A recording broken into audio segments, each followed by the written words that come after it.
C'est quand même pas de ma faute si je préfère Ronaldinho à Zidane. De Laurenti pense que le mec, il dépense 1 euro, il meurt. Pour moi, Neymar, je suis désolé, mais c'est vraiment le meilleur joueur du monde de poker. Le débat qui est le meilleur entre Messi et Maradona, alors qu'on sait tous que le meilleur 10 argentin c'est Riquelme. En 2023, j'ai plus confiance en Franck S que Max Allegri.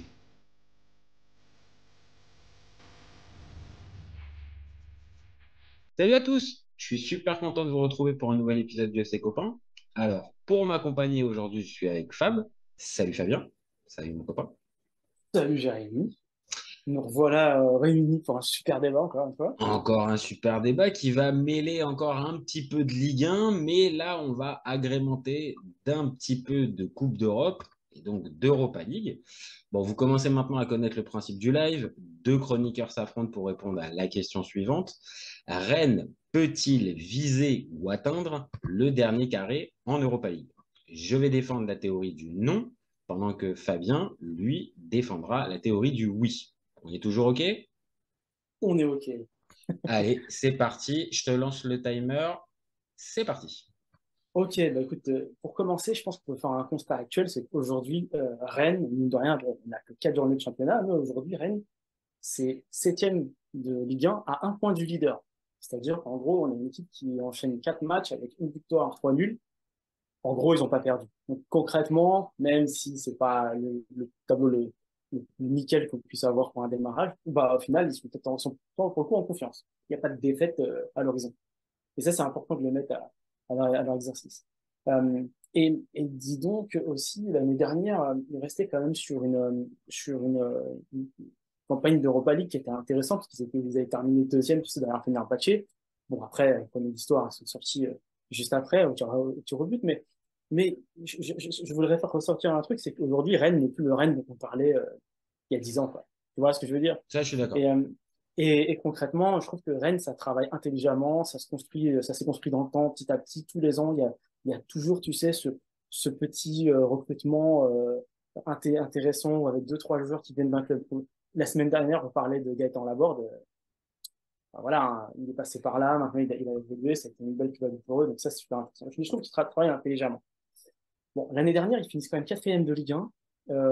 Ça montre quand même qu'ils peuvent rivaliser avec le haut du tableau parce qu'ils ont quand même fait un très beau parcours. On avait vu que Gouiri était très fort, Gaëtan Laborde, etc. Bon, tout était en forme. Donc, je pense que globalement, ils sont arrivés. Et cette année, je trouve que le recrutement était encore judicieux parce que, mine de rien, ils sont allés chercher un Ludovic Blas qui a porté Nantes et qui a vraiment étincelé là-bas.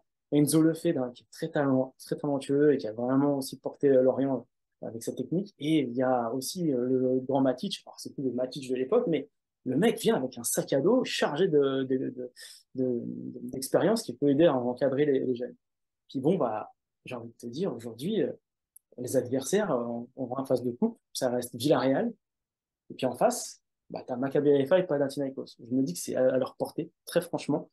Non seulement par rapport à ce que je viens de dire, parce que par rapport à la dynamique du moment, la dynamique de l'année dernière, mais aussi les recrues qui sont arrivées, mais aussi, comme je le disais en préambule, le Rennes de maintenant, c'est plus le Rennes d'il y a 10 ans, parce que au final, quand on prend un petit peu de recul, sont en train d'enclencher leur sixième saison de suite en Coupe d'Europe. Et entre-temps, il y a eu, c'est pas rien. Donc, c'est un effectif qui n'a pas trop bougé non plus. Il y a une expérience, tu vois, sur laquelle ils peuvent capitaliser. Moi, je dis que cette année, j'ai envie de rêver avec Rennes par rapport aux autres clubs. Je pense que c'est celui qui est le plus prometteur pour sortir des phases de poule et aller créer l'exploit. Ok, écoute, tu les as bien défendus, hein. Là, franchement, les Rennais, ils ont trouvé un bon supporter, hein. Bon, allez, moi je S'il y a me. des Rennais qui nous regardent, n'hésitez pas à nous envoyer des galettes là. Ça Ah, là, fait c'est le plaisir. moment. Là, c'est le moment. Franchement, tu as fait le boulot. Bon, allez, moi j'ai lancé mon timer.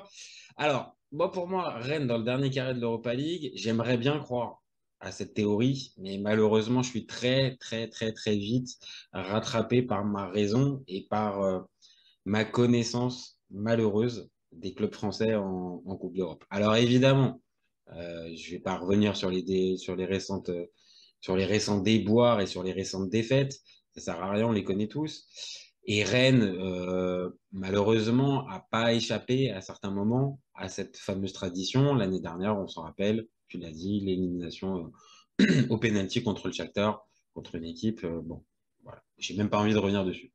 Donc, c'est non seulement ce contexte-là qui m'inquiète déjà, mais c'est que surtout, voilà, on a pu voir que ces derniers mois et ces dernières années, c'est même plus forcément contre les clubs du championnat portugais, hollandais ou belge que tu galères. C'est que maintenant, tu peux galérer même contre le championnat de Croatie, d'Azerbaïdjan, pardon, avec Karabag, des clubs grecs, enfin bref, c'est difficile maintenant en ce moment pour les clubs de Ligue 1 d'exister. Et puis après, il y a un problème pour moi, pour Rennes, c'est qu'ils ne semblent pas armés pour jouer les deux tableaux. Tu as signalé tout à l'heure des joueurs de qualité, Blas, Lefebvre, Gouiri, mais quand tu regardes un petit peu en nombre, c'est assez léger pour pouvoir jouer sur les deux tableaux. Et on le sait, le fameux enchaînement Ligue 1, Coupe d'Europe, je me répète très souvent à le redire, mais malheureusement, beaucoup de clubs français ont du mal à passer ce fameux cut. Et puis, c'est bien. Moi, on va forcément parler 2 minutes de la concurrence. Et la concurrence, quand tu regardes le CV de certaines équipes qui participent, ça va être compliqué. Et même le fameux groupe dont tu parles, eh ben, je suis curieux de voir si Rennes va être capable de finir ce groupe-là premier et donc s'éviter des 16e de finale contre des reversés de Ligue des Champions. Et dedans, je termine, j'ai explosé mon timer, mais je compte même pas les clubs qui vont être reversés de Ligue des Champions dans cette fameuse Europa League à la sortie de Ouais, l'hiver. Donc, c'est vrai. malheureusement, pour toutes ces raisons-là, j'aimerais bien me laisser porter par ton enthousiasme sur les Rennais, mais je pense que non, c'est trop haut pour eux, malheureusement. Bah, Pour mon part. je sais pas, en fait, moi je me dis qu'ils peuvent toujours jouer, tu sais, avec cette carte de club qu'on n'attend pas, quoi. Tu sais, c'est le club qu'on n'attend pas, qui en fin de compte travaille dans l'ombre et qui progresse petit à petit. Faut pas oublier qu'il y a aussi Kalimundo, hein, qui va revenir, qui va être un peu ce joker, là, qui va arriver un peu plus tard, parce qu'il est blessé, Ah tu oui, sais. parce que là, il s'est blessé. Et Exactement. ça mine de rien, tu vois, ça va un peu dans le sens de est-ce que l'effectif est taillé? Là, quand tu Ah, regardes par exemple là, euh, il y a beaucoup de choses qui vont aussi dépendre de Terrier, en fait. Parce que oui. Terrier doit revenir. Si Terrier revient et on va dire affiche un niveau de performance, je dis pas forcément similaire parce il était en surchauffe avant sa blessure, mais s'il arrive à retrouver un niveau de performance intéressant, Ouais, c'est ok, joué, enfin. ça serait important. Mais là, techniquement, là, tu te retrouves avec Terrier encore à court de compétition. Kalimundo, tu viens de le dire, il s'est blessé. Tu te retrouves juste avec Gouiri. Et Gouiri, c'est pas forcément son poste de prédilection tout seul devant. Ouais, puis je le trouve pas non plus à son meilleur niveau, c'est ce début de saison, mais bon, ça reste un début de saison, un nouvel effectif, Oui, des automatismes à apprendre. sur ça, comme tu l'as dit tout à l'heure aussi, je suis assez d'accord. Rennes, c'est pas grillé sur ce début de saison, même s'il y a eu un petit couac contre le Havre où ils menaient 2-0 rapidement et ils se sont fait rejoindre alors que le Havre était à 10. Mais hormis ça, ils font un nul à Bollaert. Ils gagnent leur premier match 5-1 en faisant une vraie démonstration. Donc pour l'instant, ils ont bien lancé leur saison et ils sont pas à la ramasse en championnat. Donc ça peut laisser aussi peut-être des jokers un minimum en Coupe d'Europe. Mais toi, par exemple, la première place du groupe avec le Maccabi Haïfa, Villarreal et le Panathinaikos, tu les vois vraiment finir premier de ce groupe? Non, non, non, je les vois se tirer la bourre avec Villarreal. Après, on n'est jamais à l'abri que Villarreal trébuche, mais ça me paraît compliqué quand même. Villarreal, c'est pas mal hein, quand même. Ils sont pas pareil, hein, ils ont le même profil, ils sont habitués à jouer une Coupe d'Europe tout le temps. Bah, Ils l'ont même gagné d'ailleurs. bah ouais, c'est vainqueur de l'Europa League il y a quoi? Il y a Ouais, 2 ans, il y a ouais, deux ou ouais, c'est trois ça. saisons, tu vois. Ouais, Donc, ouais, c'est ça. c'est des références qui sont malheureusement pour les Rennais, désolé, hein, mais qui sont quand même largement supérieures aux Rennais, hein. Donc, Ouais, c'est vrai. Mais ça laisse quand même, ça entretient l'espoir de finir au moins deuxième et de continuer à aller jouer les troubles faits après. Franchement, moi, j'ai encore de très bons souvenirs de l'état de forme d'un Blast l'année dernière. Et t'as l'impression qu'il peut encore aller chercher un échelon plus haut.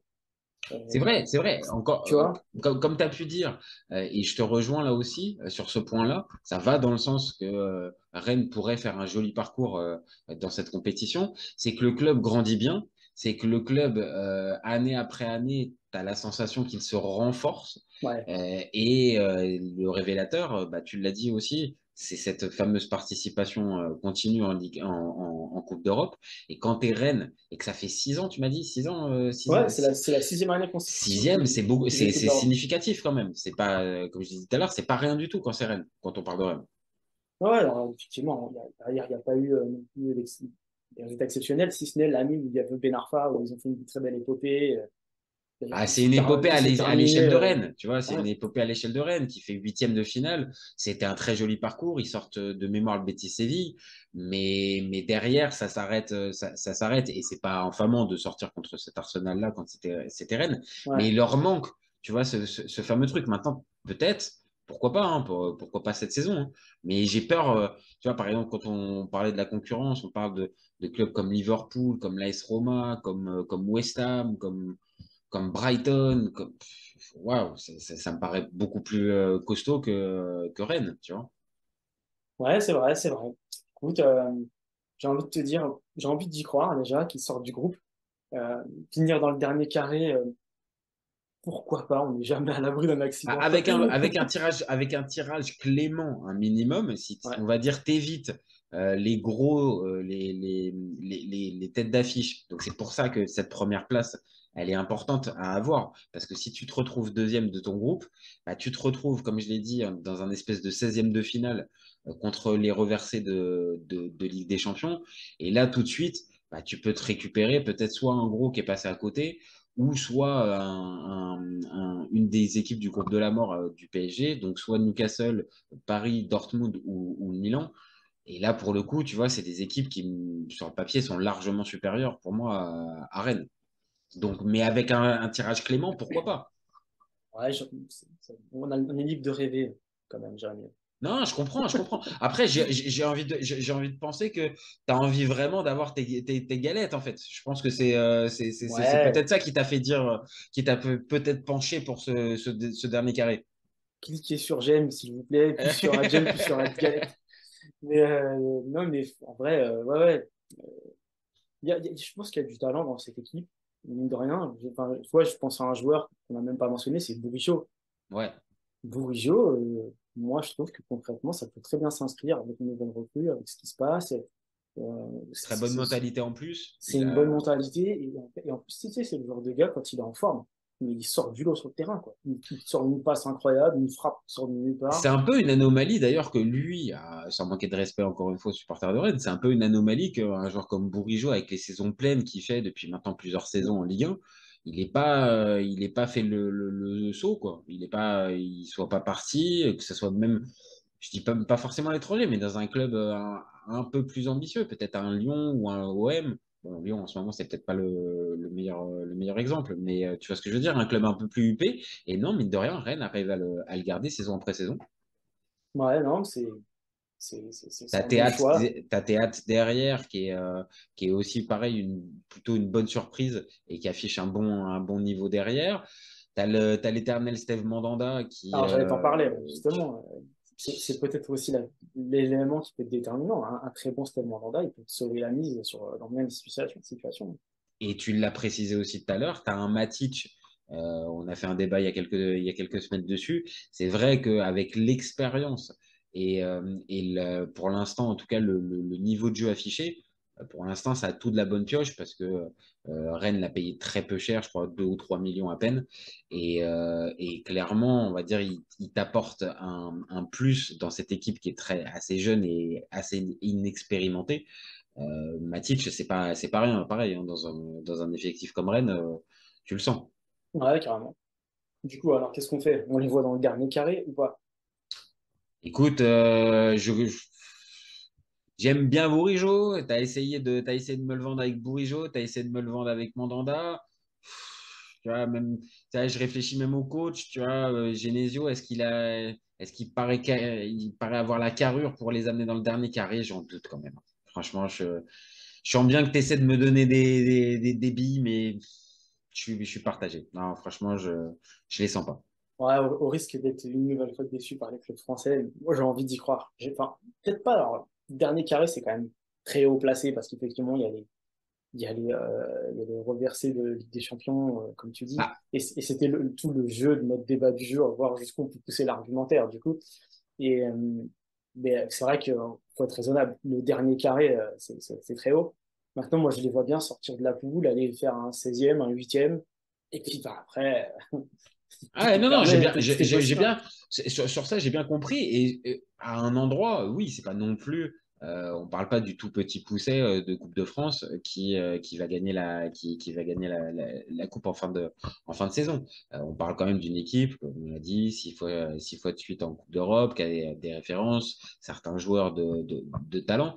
Mais allez, pour terminer notre débat, à choisir, tu penses que c'est Rennes qui va être le club français qui va aller le plus loin en Coupe d'Europe, hormis PSG et Lens en Ligue des Champions? Tu Ah ouais, penses que pour l'Europa League, ouais, je pense que c'est notre meilleur représentant, vraiment.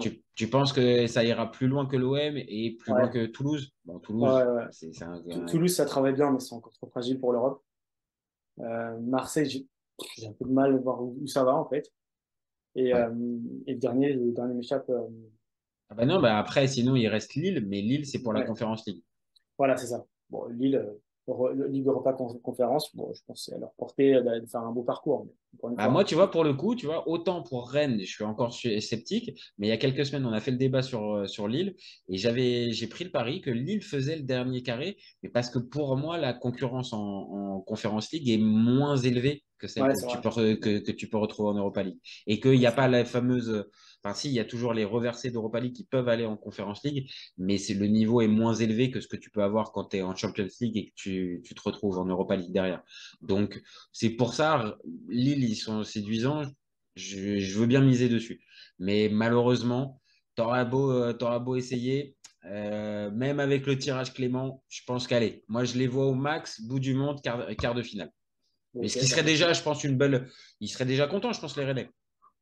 bah, oui, ça pourrait déjà être une saison aboutie, hein, quand même. Bah, C'est ça. surtout si derrière encore en championnat, ils finissent encore dans les 6 premiers, tu vois.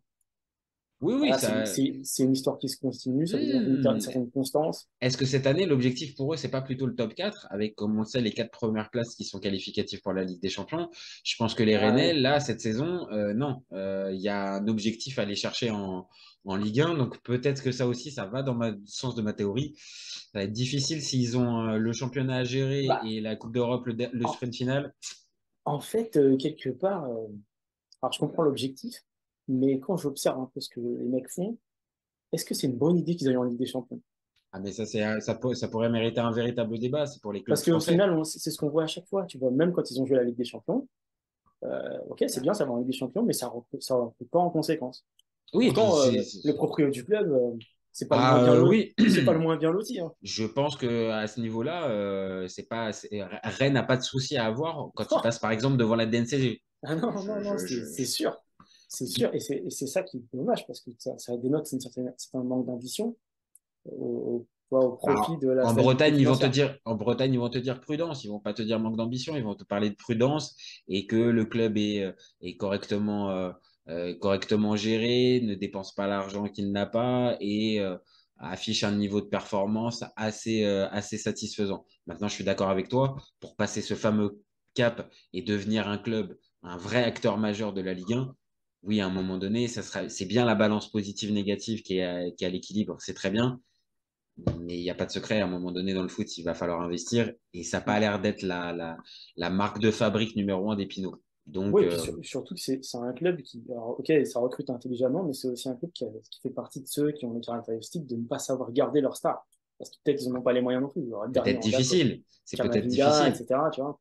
Mais c'est pour ça, et encore une fois, ça pourrait faire un très bon débat dans les prochaines semaines sur est-ce que ces clubs français qui sont trop pas assez, pas assez forts et pas assez dimensionnés pour la Ligue des Champions ne devraient pas, on va dire, jouer ces 2 autres Coupes d'Europe, mais véritablement à fond, mais comme un véritable objectif, quitte à, à laisser un peu le championnat ou en tout cas le prioriser véritablement ces matchs de coupe pour vraiment marquer les esprits et peut-être derrière attirer d'autres types de joueurs. Parce que tant que tu fais pas de parcours en Coupe d'Europe, bah, c'est difficile d'aller motiver des joueurs pour aller jouer uniquement la Ligue 1. C'est Ouais, le c'est problème vrai. de l'attractivité de la Ligue 1. C'est le problème sempiternel au final des clubs français. Et Rennes en est prisonnier. Bon, écoute, Fab, malheureusement, hein, on aura poussé jusqu'au bout. Je te jure, c'est pas venu. L'inspi, elle est pas venue pour les Rennais. Vraiment, ça restera quart de finale pour moi. Bah écoute, hein, à défaut de pas de dernier carré, moi je les vois quand même sortir de la poule. Ouais, Et ça, ouais. Ça, ouais, ok. ouais. Puis bon, après, un bon huitième. Je pense qu'ils vont passer le 16e. Ils vont faire un bon huitième. Ils feront peut-être aussi bien que l'année dernière. Et on verra bien. Eh ben, écoute, on aura le temps d'en reparler, je pense, dans les prochaines semaines. Je te remercie, Fabien, pour ce débat. Encore un vrai plaisir. De Et même. tu le sais, tu reviens quand tu veux, tu es à la maison et c'est copains. Eh ben, écoute, à très vite alors. Et nous, on se retrouve très vite. Vous n'oubliez pas de nous donner vos avis en commentaire, des pouces bleus, des partages. C'est ce qui fait avancer le débat et c'est ce qui nous fait aussi, ce qui nous donne de la force, plutôt. Et vous gardez en tête qu'on est ouvert tout l'été, tout l'été. Non, c'est fini maintenant, c'est toute l'année. On est ouvert toute l'année. Ciao les copains. Allez, Ciao. salut, ciao. Cet été, il y avait encore des mecs pour dire que Mourinho, c'était l'entraîneur parfait pour le PSG. Pour moi, Giroud est un meilleur neuf que Benzema. J'ai pas peur de dire que Bounassar, à son prime, il avait 4 cafous dans chaque orteil. Marquinhos, capitaine du PSG. Non mais arrête, il a le charisme d'une nuit. Avec un joueur comme Nainggolan, la Belgique sortait la France en 2018. Le débat qui est le meilleur entre Messi et Maradona, alors qu'on sait tous que le meilleur 10 argentin, c'est Riquelme. Mais il faut arrêter avec Payet, c'est un grand joueur. Raphaël Leao du Milan. C'est une immense fraude. Entre un choc de Ligue 1 et un choc de MLS, je regarde la MLS. Guardiola, meilleur coach de l'histoire, c'est même pas le meilleur coach de l'histoire du Barça. De Laurenti pense que le mec, il dépense 1 euro, il meurt. Merci pour les travaux, Kylian. Maintenant, tu peux aller au Real. Totti, pour moi, c'est un meilleur joueur qu'Alessandro Del Piero. Entre Lizarazu et Candela, je prends Candela. Elle a dit qu'il ouf. C'était pas partie des délires du football. Si t'enlèves le championnat anglais, allemand, espagnol, italien, portugais, lituanien, la Ligue 1 c'est le meilleur championnat européen.